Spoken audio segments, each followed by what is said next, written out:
Thank you.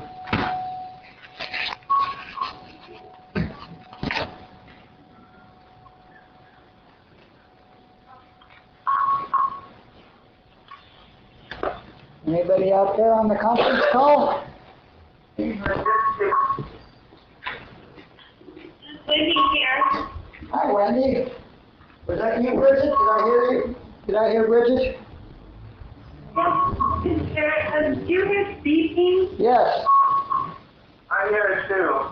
Oh, good. Oh, it must be my phone. I'm gonna, is that help at all? No, it doesn't. No. I'm gonna call back. This is Wendy. I'm gonna call back and on a different phone. It's probably me. Okay. We'll eliminate it one by one. We'll start with you. Well, Did you hear me? yes, I do hear you, Jim, and it did go away when she disappeared, didn't it?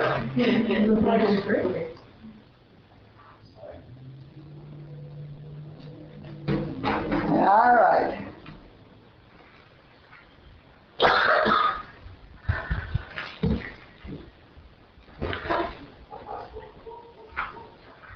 So I have no agenda at all for tonight.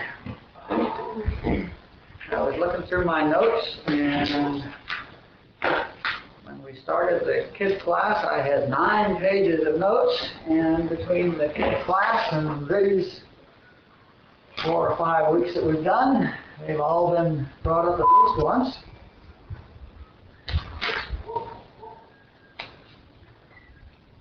So, the topic's wide open for anything. We're not done yet with figuring out or understanding about healing kids rather than, Barbara always talked about raising the kid. When Barbara did this work, she had, the idea was if there was one kid and her class, started with the kid at whatever age they encountered it at, and they raised it. She talked about raising it, and their experience was the kids appeared to get older as I don't know what the story, but they kept talking about raising kids and raising kids and raising kids and then integrating them, and that just wasn't our experience. We found that we often had 2 or 3 kids going on at the same time with 2 or 3 different scripts and with resistance behaviors that were in cross conflict between the kids and everything. And but nonetheless, what people were doing was arriving at a comfortable relationship with the kid rather than raising the kid. And by raising the kid now, I mean spiritually, not chronologically. And but then I heard that tape back at the early July about healing fear, and healing fear and healing kids has got to be the same thing. And of course, that's what we want to do, is heal kids. And the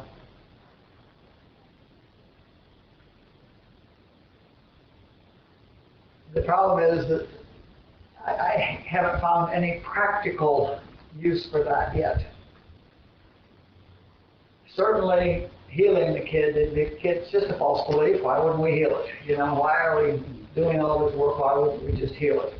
It's no different than a cancer. What's the difference? It's a lie, it's a false belief, in human consciousness. Healing that we've been working on for 10 months, 11 months is all about the fact that human consciousness has no power when recognized, which we were talking about in the class the other day. And Joel's comment is that, a practitioner or anybody, and in this case it would be coming to class and getting lifted by class, anybody can lift you out of your fear. You can feel fear temporarily by coming into a higher consciousness. Which we do here. We come in here, or you call somebody, and you get lifted out of your script. That's because you call somebody who's not in script, and so their consciousness is higher, and you get lifted out of it. And see, that's a healing. In the standard sense of the word healing, a healing just like a healing of a headache or anything else. And you call somebody, you get lifted above the problem, and that's what we mean by a spiritual healing exactly, is that your consciousness gets elevated to the point where the kid is not a problem, or the terror is not a problem. But then he goes on to say that but then of course a candidate for going back into it. As soon as you drop out of the elevated consciousness, you're back on your own, and although you may not fall back all the way back where you were, you go back pretty close because it wasn't you that did it, it was somebody else's consciousness that did it, or the group consciousness that did it, so you slip back. And his comment, which is absolutely true, is the only permanent healing of fear comes from the realization that there is no power in any effect out there. That nothing out there has any power. He correctly observes that, I thought I had no agenda. He correctly observes that all fear is really fear of dying. And his point is that when you realize that nothing out there has the ability, has any power. There's no power in the external world. There's no power in human consciousness. There's no power in any of those beliefs. When you realize that, then all fear stops. And all fear gets dropped, and there's no longer fear of anything, because it's very clear when you have that realization that there's nothing out there that can touch who I really am, okay? Doesn't solve the body's problem, but it certainly solves the who I really am problem, and there's nothing that can kill the impersonal individual expression of consciousness. So that all makes sense, but that means that in order to heal your kid, you've got to be in full spiritual adult with a realized consciousness, okay? And that doesn't seem to be the people who need to do the kid work don't have that consciousness, and the people who have that consciousness don't need to do the kid work. And so I'm not sure how that works. The only thing I can see is specific healing, where you realize that the particular thing you're afraid of doesn't have any power or the power to kill you. But if you realize it for one, you'll realize it for them all. So I'm not sure, but what the kid work has to be done at the human level, and then we go into healing. And I didn't know that until I just said it. So it's all very interesting to me too. It may be that the kid work has to be done before that realized consciousness, before the realized consciousness, which is high enough to heal the kid spiritually, is present, and so we have to deal with the kid in other ways. That may be the dilemma, is that we have to deal with the kid in human terms. Maybe that's the end of this work. Maybe that's why we did this work. Maybe that's the answer. I'll think about that. Anyway. What's the answer? Could you repeat it? Yeah. Or catch it. Yeah.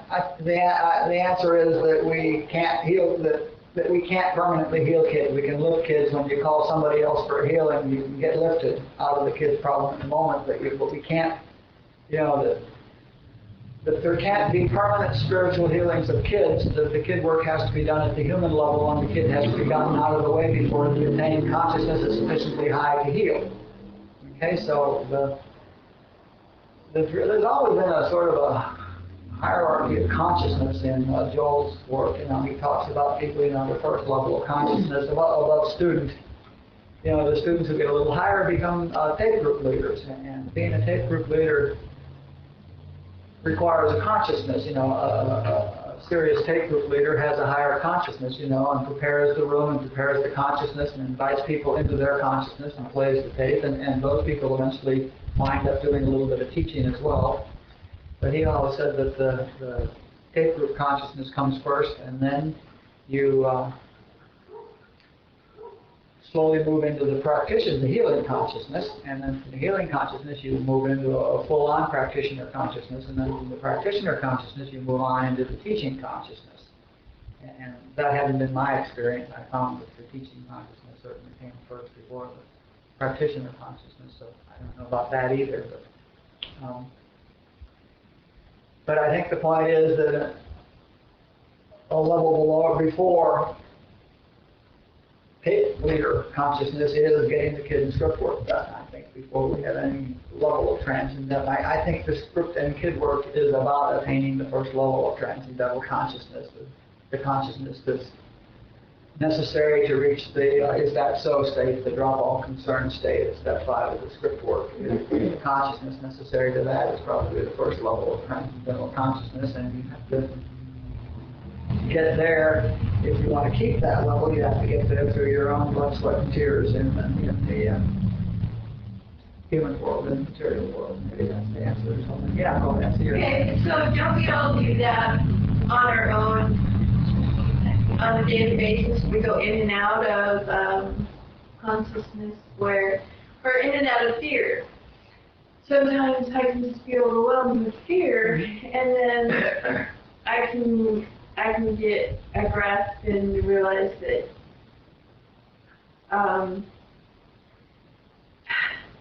that I'm perfectly fine and perfectly safe. Everything's gonna be fine. It just looks that way, but really, Yeah. Okay, so we go in and out. We do. We go in and out, and All day long. And that in and out is at all different levels. We go into different levels of fear. I mean, anywhere from anxiety to abject terror. And we also come out at the levels where we just don't happen to be in fear, but we're very human, or we have a realization that there really wasn't. It's just a story I'm telling me, which is a very human statement. It's just a story I'm telling me about what can come out, and it could go this way or that. That's still a very human statement. You know, there are all sorts of human level statements that you can do. All the reassurance. The words of reassurance to the kid are human level stuff. It doesn't matter what they think about you, I'm here for you type stuff. That's all human.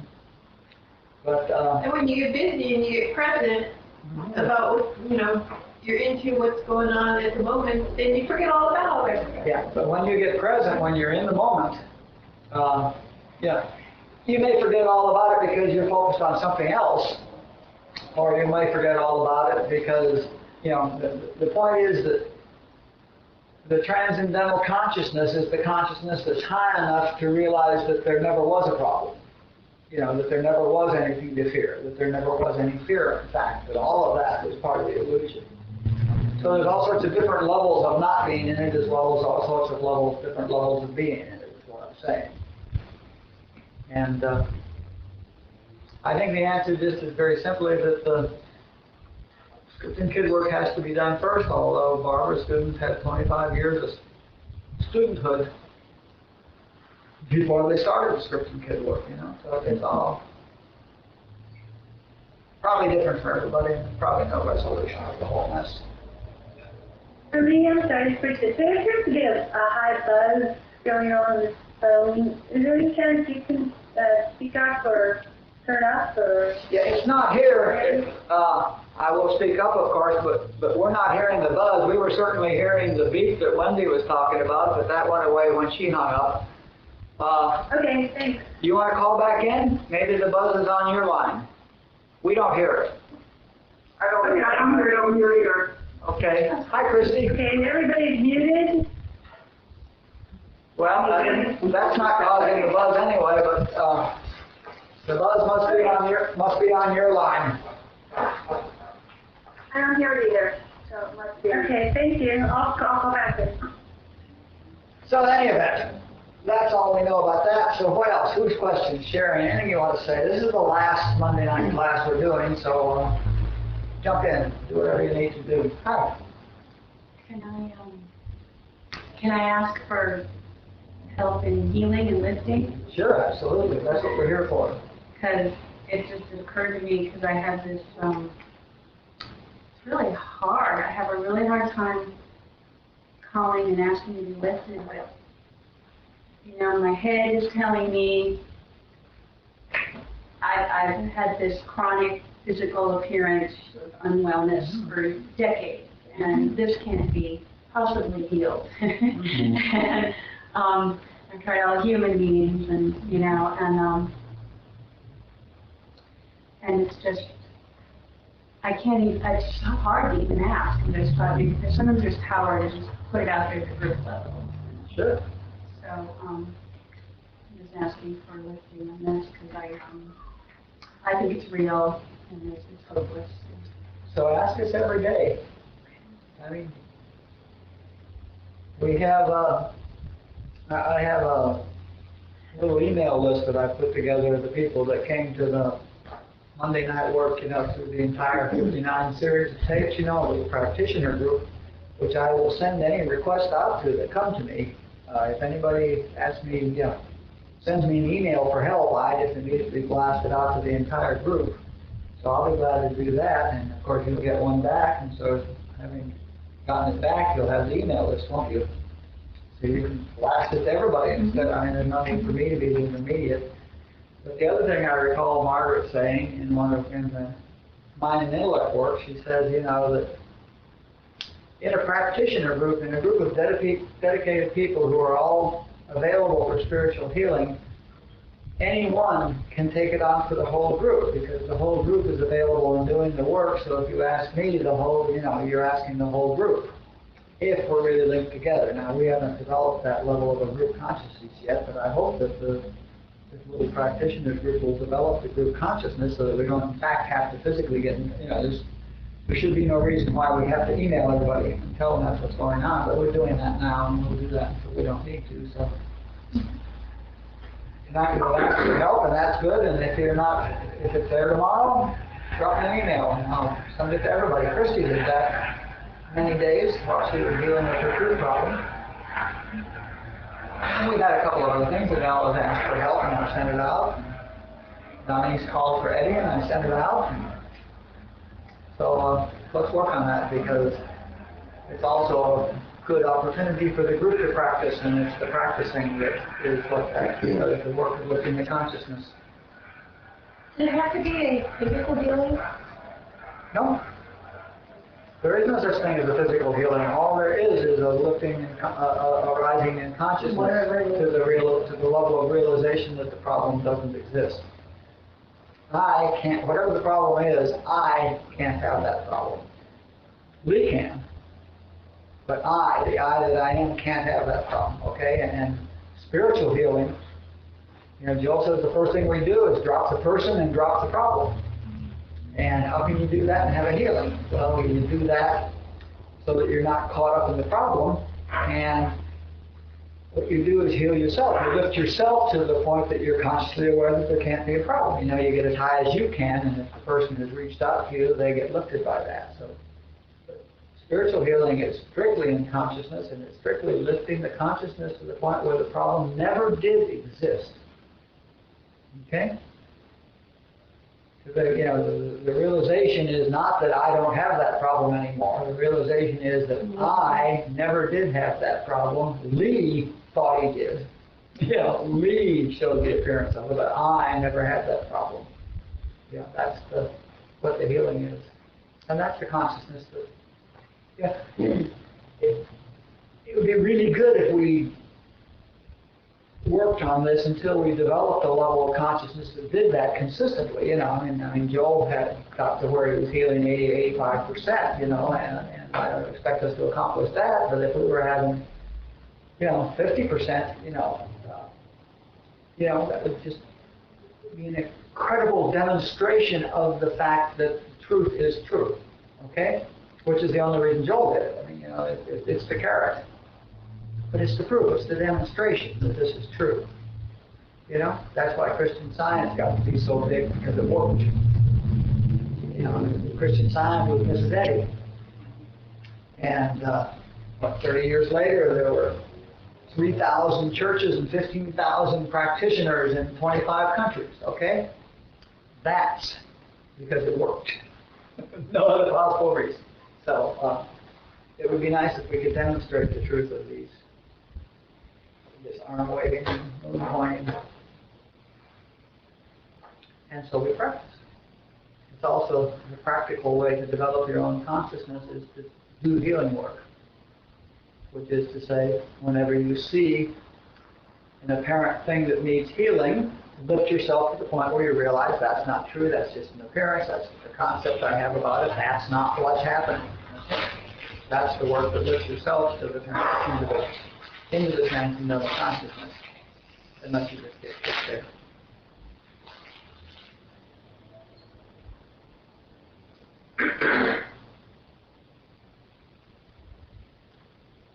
Lee, could you talk a little bit about more about developing a witnessing consciousness? Yeah, developing it is such a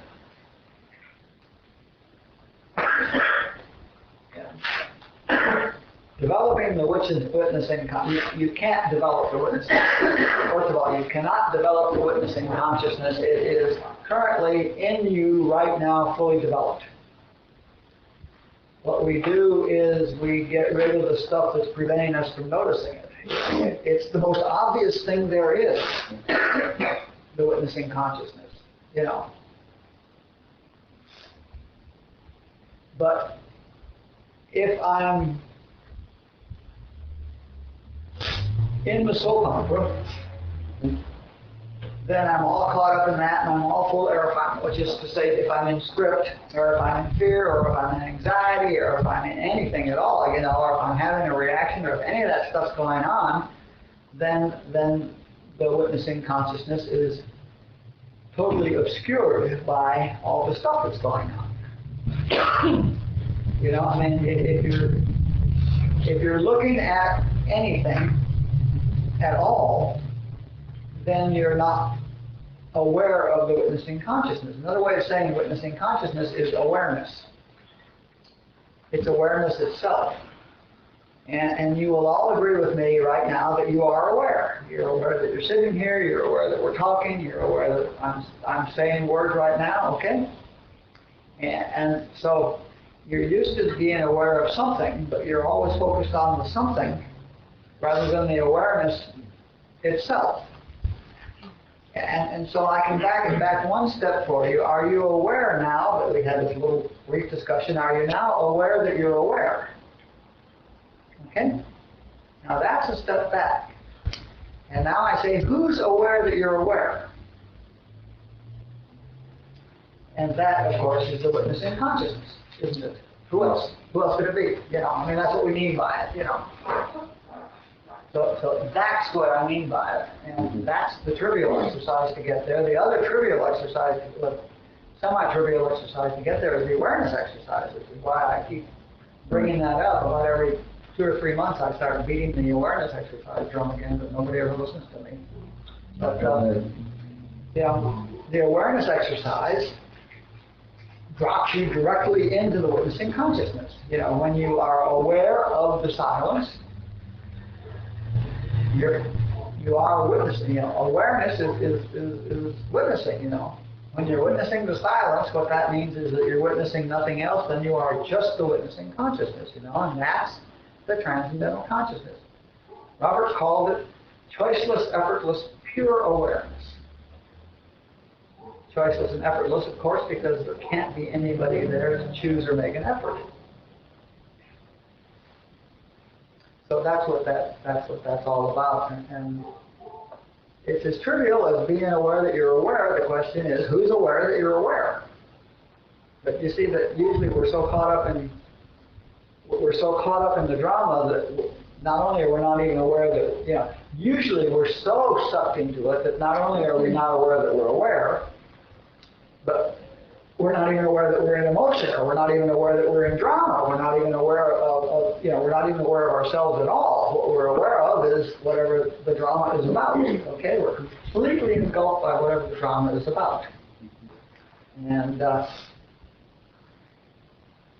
if you're aware that you're in script, you have a witnessing consciousness. Okay, because who's aware of the fact that you're in script? Okay, and the kid's in script. The parent's shooting it to death, and you're aware that this is happening. Who's aware?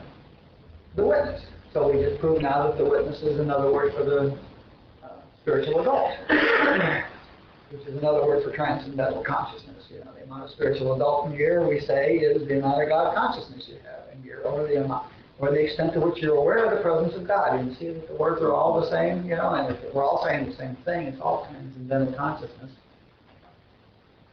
To finish the script work, you're going to need to always have a little bit of witnessing gear, because, you know, obviously he must have a witness present to not miss the glitch, which is step 1 of the script work. There's 6 more steps in the script work and 7 steps of kids to come. You can't do step 1 of the script work without a witness. You can't master it. It says in the book, this step is mastered when we never miss the glitch, okay? So you can't master step 1 of the script work without a witnessing consciousness. It also says that mastering each step is dependent upon having successfully mastered the preceding step, okay?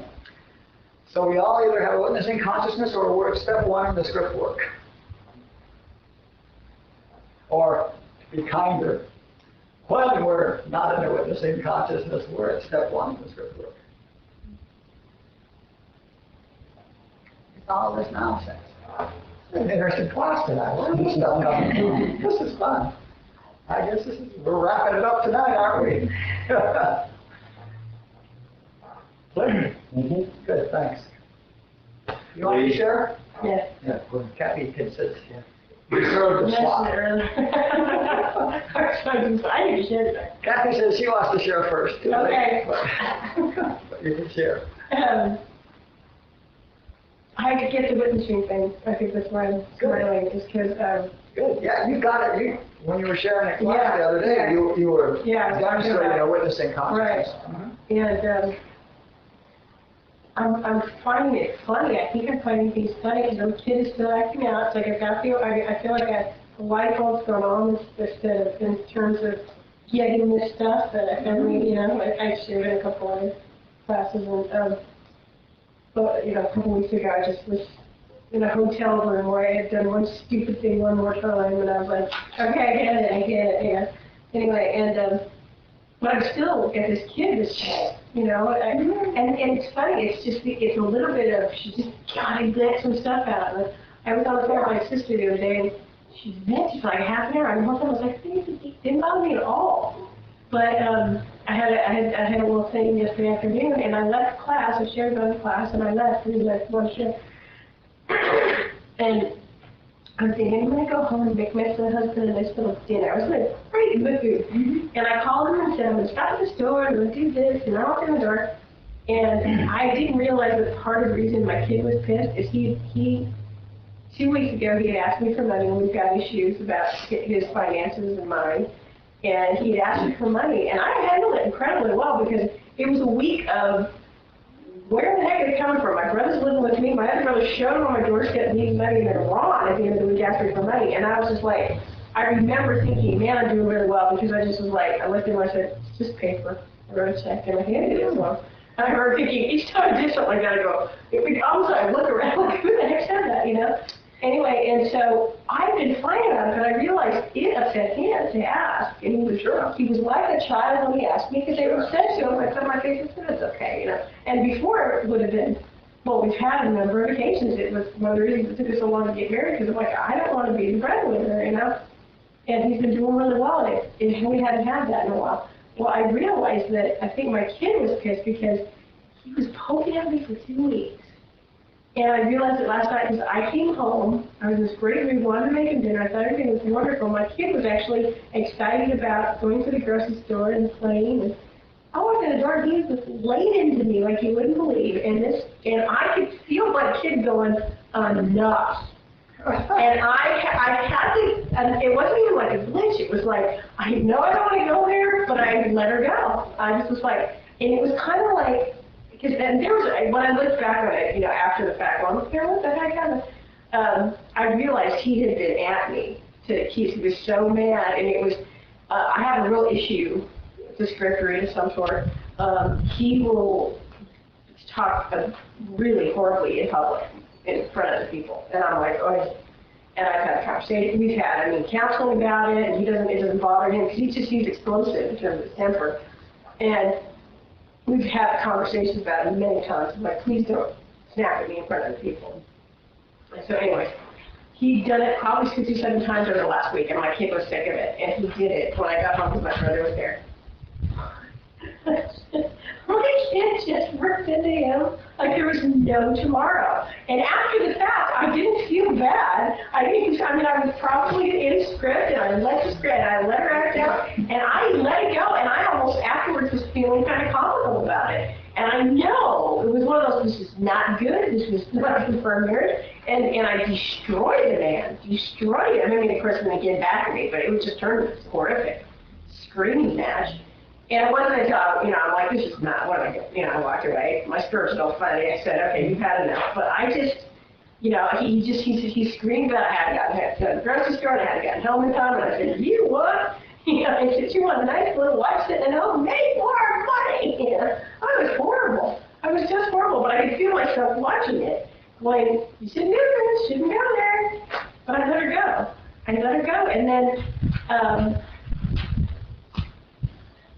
I'm laughing about it because it wasn't appropriate, but he said some pretty cool things. We both just went to town, like I said.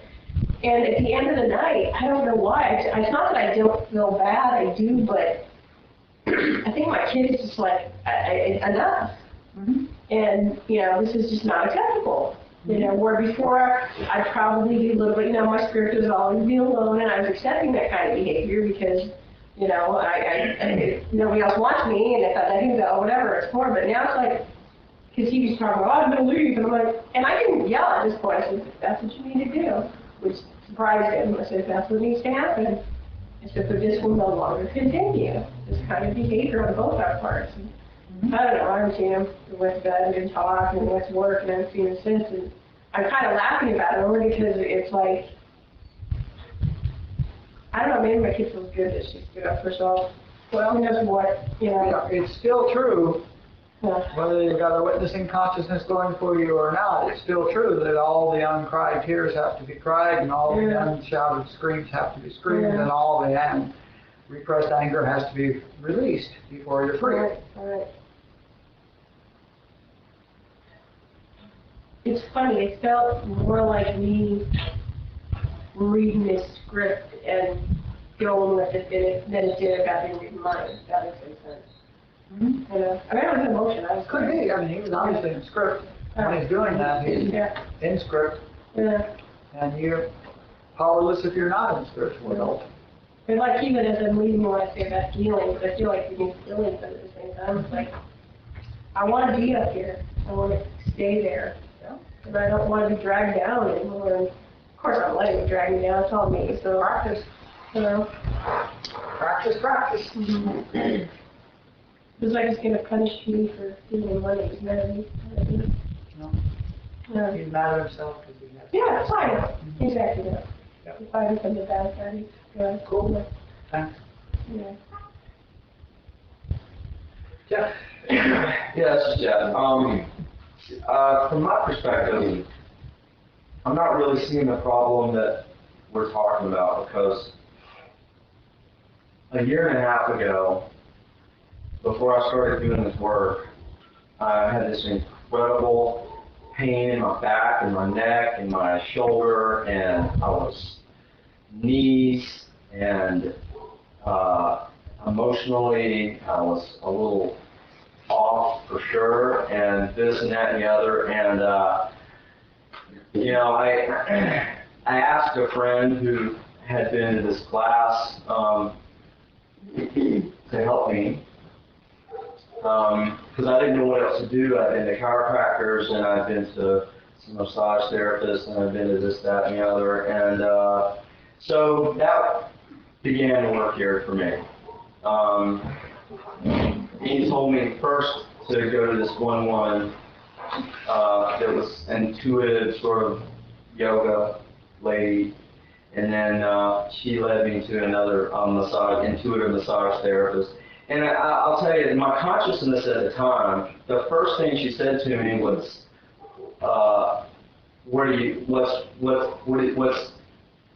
what's wrong with you emotionally, basically, is what she said. And I was like, nothing's wrong with me emotionally. I'm just working too hard, and that's why my back's messed up. Or I've been painting on the ceiling, and that's why my shoulder's messed up. I mean, that was my consciousness, right? I couldn't make a connection between my emotional health, my spiritual health, or my spiritual awareness, and my physical body. I couldn't make the connection. I was like, look, I'm good. I was painting on the ceiling. I just worked too hard, and that's what's wrong. That's the help I need. It's just from where I am then to where I am now, which is completely, like, I have no health issues whatsoever. I'm just completely, like, my back, my shoulder, my neck, everything is completely, like, super good. I mean, first came the awareness, or at least a small foothold of the awareness in this, in the script work. I mean, I did that work as good as I could at the time, and then I did that first kid class as good as I could at the time, and then I did the next kid class as good as I could at the time. And in this class, I stepped it up a notch, and I started working with a lot more consistency, a little bit every day, instead of like, a couple hours before class, I'll pour some stuff in, So it just took those little steps of consciousness to get me here, to this point. And I feel like I've handled these really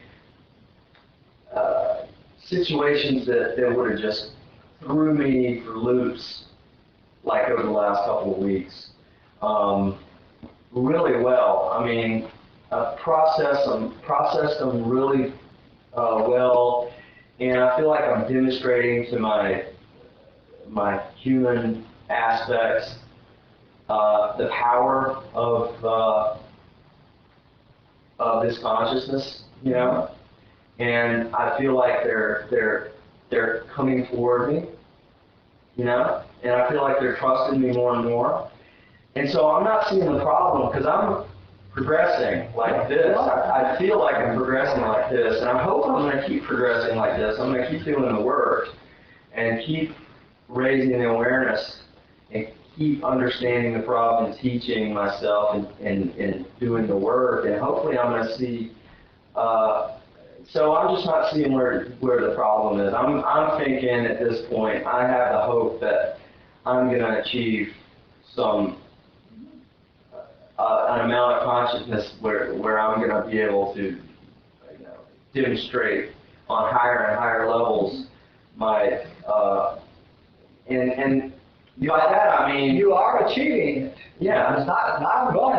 It's right. You are higher and higher levels through my artwork. You're different from most of the people because you're actually using the methods. Right. You're cheating. You're using the methods. Right. You're doing the writing and doing the 4-column work and exploring this stuff and examining it and working, and you're busting your ass and it's working. Right. Yeah, I love it. Okay. Yeah.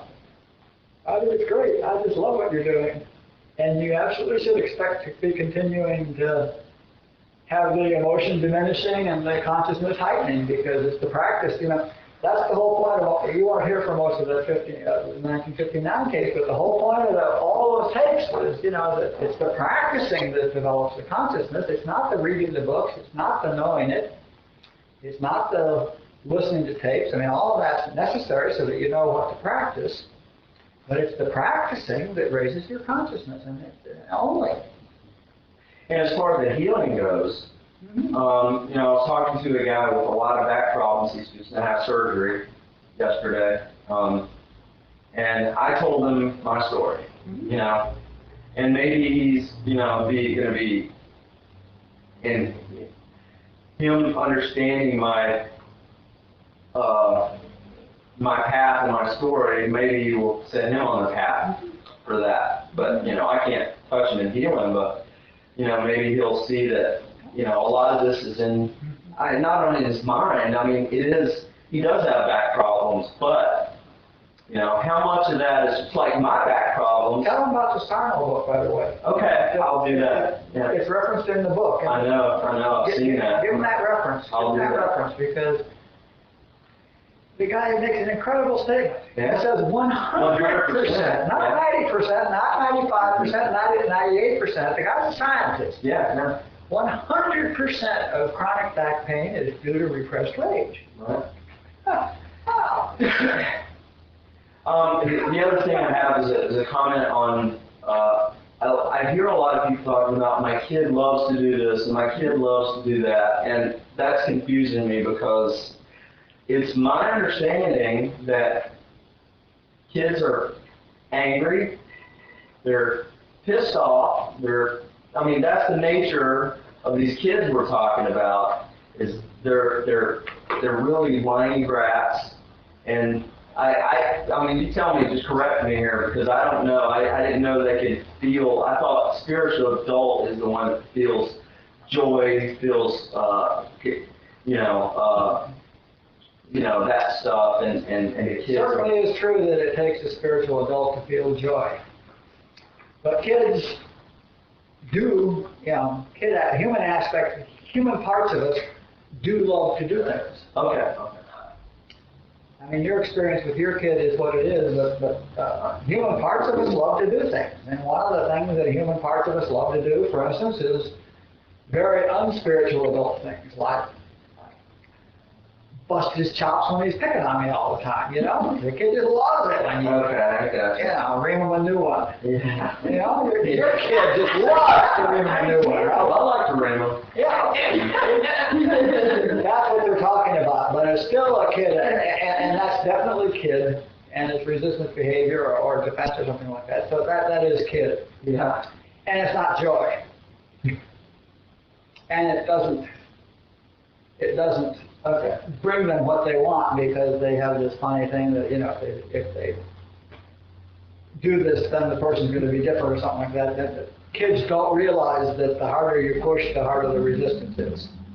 That everything you put out comes flying back into your face. So if you ring them a new one, you're going to get 2 new ones yourself. Kids don't understand. Which I did. Yeah, kids don't understand how karma works. So kids have a very short-term solution, but they love it while they're in it. Yeah. It's like they love the first sip of the beer. Right? That kind of thing. It felt good to Can I ask you a question, Lee? Sure. Please. Just ask this, Bridget. I had a question about the promises to the kids. Uh-huh. Okay, so now when I was listening to the tape from last Monday night, this witnessing consciousness that you were speaking of, and the way that I think I heard it was that the witnessing consciousness is the spiritual soul. And is that right? Sure. Okay. So then now where I seem to not be able to make the connection is when I'm making these promises to the kid, I say, okay, you'll never have to like unlikable people. But then I think of what Jesus says about forgive 7 times 70. And so then I'm thinking, okay, where's the link with lifting these kids to where they're not in terror, and then or setting yourself apart where you're still, it almost to me like you're still entertaining the personal sense of self. Yeah. You By are. having all these promises. You certainly are. That's just what we were talking about, that you have to deal with the kid at the material level. And it's not the kid that has to forgive 70 times 7. The kid can't forgive 70 times 7. It's the spiritual adult that achieves that consciousness. Now, the kid work is human work. The reassuring is all human work. The contrary examples is all human work. You realize that the list of contrary examples is all lies, because none of that ever happened from the spiritual adult viewpoint. So all of the kid work is at the material level. But the fact is that these are the very human parts of us that are conditioned so deeply that apparently need to be deprogrammed. Unless possibly you run into a consciousness like a Joel or a Jesus, who might be able to heal you completely. In a snap of a finger. You might have a spectacular, miraculous healing in which all of your kid and script problems were dissolved. But we haven't. But we don't have that. We don't have a Jesus here that's doing that for us, and so we're slogging through we're what Barbara called bringing them up, raising the kids, and I don't know what the right word is. I don't like that. We're healing the kids. That's what we're doing. We're healing human aspects of us, just like we heal headaches. I tell you what the promises did for me and are doing for me. It's getting parent out of the way. Yep, Get the that's the parent, point. if I can get the parent out of the way, that says, I should like that guy, I need to like that guy, I need to make myself like that guy. If I can get that out of the way and get to, I don't have to like unlikable people. Yep. Then I can work with that kid, because that kid can trust the spiritual adult, but he doesn't trust the parent, which tells him I gotta like that guy. Exactly. That's the whole purpose of the promises card is anti-parent. The parent is the one that has said the opposite of every one of those promises cards. So you could really think of it as part of the process is that the kid has to learn that there's a spiritual adult on the field now instead of parent, okay? Because which is to say, and let's not even say kid, I have to come to realize that there's an effective spiritual adult on the floor, which is to say that I can take care of myself, okay? And so the kid parts of me have to realize that there's a spiritual adult on the floor that I can take care of myself. And as long as there's a parent coming in, I can't take care of myself, because when I'm doing that stuff, I'm not taking care of myself, I'm taking care of you. So, Well, those promises work for me. I'm not denouncing the promises. I just was like looking for the connection. And I think, well, you answered it for me, both of you. I just, I read so much Joel, and I'm finding the method in Joel's writing, and I'm just trying to bridge the terms, the words, Barbara's words with Joel's, and I think you just made the link for me. okay, good. Yeah, we have to develop confidence in taking care of ourselves before we can give up the resistance behaviors and all the survival stuff. See, what we're really trying to do is learn that the spiritual adult is the solution, and we don't have to go through all this parent-type survival stuff, which is the human consciousness, which is another way of saying we need to go from the human consciousness to the spiritual adult consciousness. It's all 100 different ways of saying the same thing. And it's a process. It's not a quick thing, except once in a while.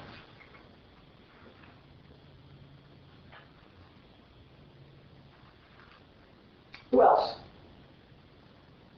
Yeah. You're a nurse. What's going on with me is I have this workers' comp case.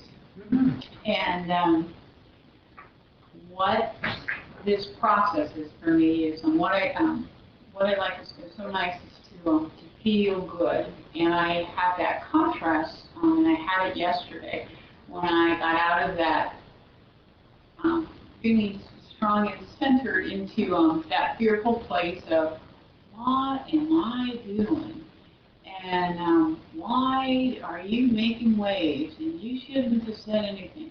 And by making a call, someone was able to help. But this process for me, it's to stay in spiritual adult and take care of myself, and the new behavior is getting treatment. But also there's the human level of what I find in this workers' comp world is it's like building a case, and it's like I don't want my body chopped up to build a case. And what came up for me too is my kid last night was I was supposed to meet with my attorney tonight, and I was terrorized to meet with my attorney, and it was someone helped me get in touch with. It's like he's a male, and he's gonna get me, and it's like cross that out. That's not the truth. So I just need you to ask for help.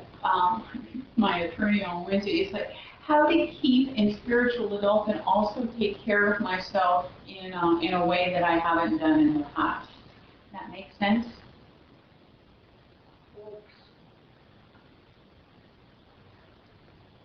Keeping yourself in spiritual adult does take care of yourself in a way that you haven't done in the past. So the question is, how do you stay in spiritual adult? Right. Practice practice, practice, practice. You know, that's the work we're doing. And unfortunately, you could call Adele, by the way, and tell her about this because she had a similar situation in which she needed to, in which she had a lawyer involved in getting some coverage for an accident that had happened, blah, blah, blah, you know. And, you know, the answer is that you're playing in the wrong arena. When you're in lawyer consciousness now, and you're in defending your self-consciousness, and you're in this consciousness, you know, and you have walked barefaced into a consciousness that believes exactly what you're trying not to believe, which is we got to take care of ourselves, we got to make a case, and we got, you know, and you know, you're playing in the wrong arena. And I don't know what the logistics of the situation are. You know, there's often very human logistics about the situation because in order to be off from work, in order to get to do the physical therapy that you need, then perhaps you have to have a lawyer and do the case. So you have to develop a, you know, it's all double talk. Yeah. It's all double talk, you know.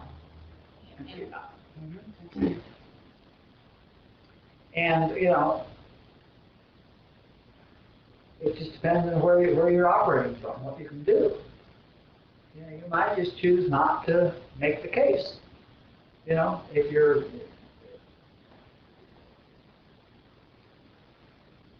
it depends on where your supply consciousness is. It depends on where 100 things are. Okay, what you can do at the moment.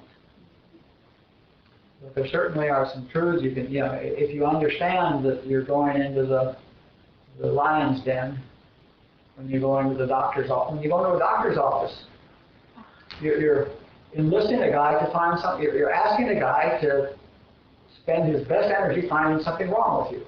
Okay, this is not the consciousness you want to expose yourself to. When you go into a lawyer, you're going into a guy saying, "I need somebody to be aggressive and attack the world to defend me." This is not the consciousness you want to be in. You know, you don't want to play in any of those arenas. And yet, you know, situations arise where we have to, and so you need to know what you're doing, and you need to do, I guess Joel would call it protective work, you know what's going on, and watch it unfold. Joel would say that you do not need a good lawyer to prepare you an excellent case in order to win a court trial. He would point out that if you are expecting justice out of a judge and a jury, you're crazy. You're human, and you're at the will of a coin toss. If, on the other hand, you realize that God is expressed as the judge and the jury, then there's no even issue about expressing justice. How could there not be? And then, of course, you will receive justice. Okay? So it's all about where you can play.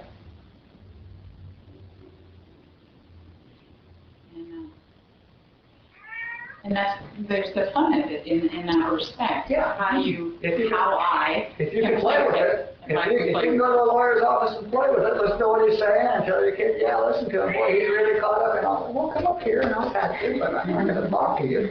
If you can go into the lawyer's office and watch what's going on and be telling yourself, listen to this guy. I mean, he's doing what he's got to do. He's been very carefully trained for 4 years to see how aggressive he can be. You know, if you're watching that from a witnessing consciousness, then it doesn't matter, see? Yeah, it's very. But if you're buying his story, we got to do this, we got to take care of you. The minute he says we got to do this to take care of you, then you know he's lying. Okay? Because you don't need taken care of, and there's nothing he can do that can take care of anybody. Yeah, you know, and it's and I watch, witness this process of what it looks like. It's like they're sending me medications in the mail. It's like, and you throw in the trash. Yeah, that's no problem. I get all sorts of stuff in the mail. Just, if you've got the witnessing consciousness, intact all the time, then all this stuff is not an issue, because you watch the lawyer doing the lawyer thing, and you don't go to a lawyer unless the company requires it. And if the company requires it, then you go to the lawyer. Then you do lawyer stuff. Then you can do and not lose your job, or whatever that looks like, okay?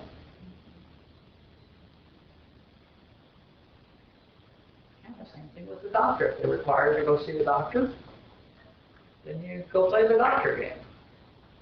But you go in there, knowing your truth, rather than submitting yourself to the consciousness of the doctor to see what he's going to find. The point is, it doesn't matter what the doctor thinks he finds, none of it's true. It can't be true. I don't have anything wrong with it. But you see, the lie from the beginning with is that how can you be in a workers' compensation case? I can't have anything wrong with it. Okay? So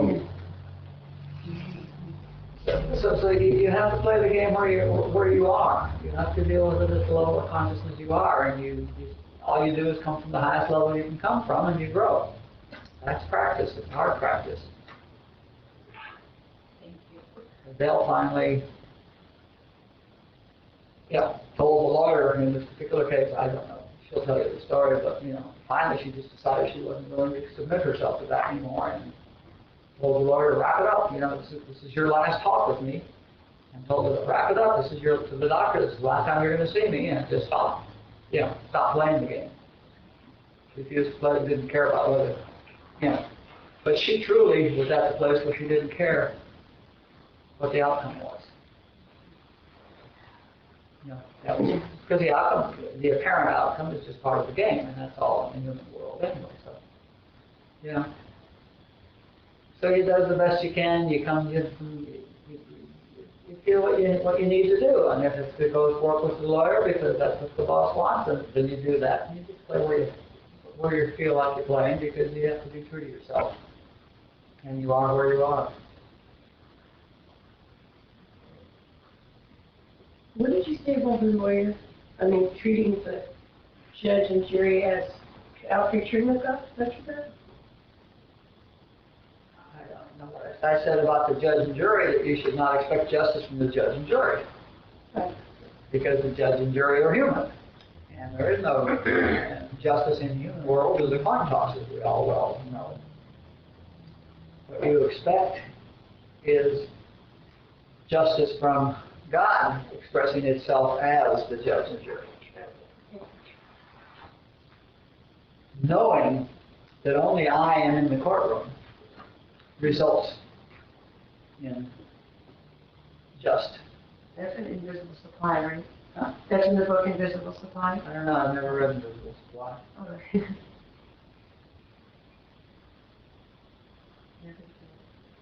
Could be. It's in a tape. I heard it in a tape. I heard you'll say it, that's how I know it. Only I is important. Only I is important. Yeah, you are aware that I am expressed as all these individual consciousnesses, and how can there possibly be a problem, I does not have a conflict of interest with itself. You realize that conflicts of interest are impossible? How so? Because I am everybody. How can I have a conflict with myself? There may be misperceptions of my interest that appear to be in conflict. That's the way I would do relationship counseling. I would start from that premise. Only I is in the relationship. Only lies in the relationship, and there can't possibly be a conflict of interest here. You clearly don't understand the situation. We need to meditate a little bit and then talk about this and see what this apparent conflict of interest is, because there can't be one. It means that we don't understand the situation. Clearly, I have my best interest at heart, and that includes you.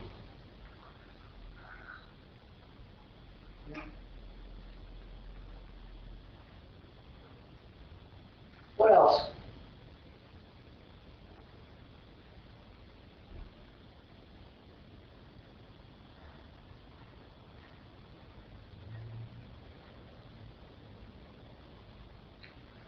let's get quiet. Put a wrap on this. This has been we started this last October. It's been a good run. Do all the healing work and then this little bit of kid support work for 5 or 6 weeks. It's been a good run. I've enjoyed it. And we'll do more. Reaching for the moon type stuff. Maybe not on Monday night. I don't know what night even, but we'll do more. I just don't know what it looks like yet. I'm waiting until I know where we're supposed to go here. I think we're done with this. I need to know where we're supposed to go next. We'll see.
To work right now too while we're here.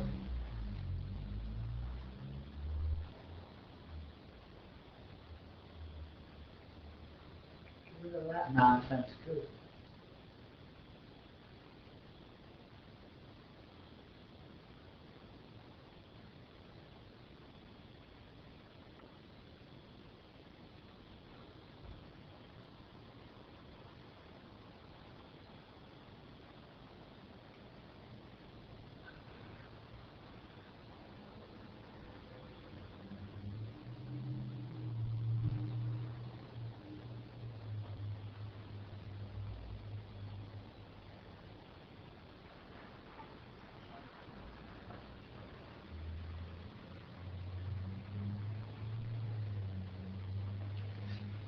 Okay, thank you all for coming, and I love you all, and I'll see you whenever we do it again, if not sooner.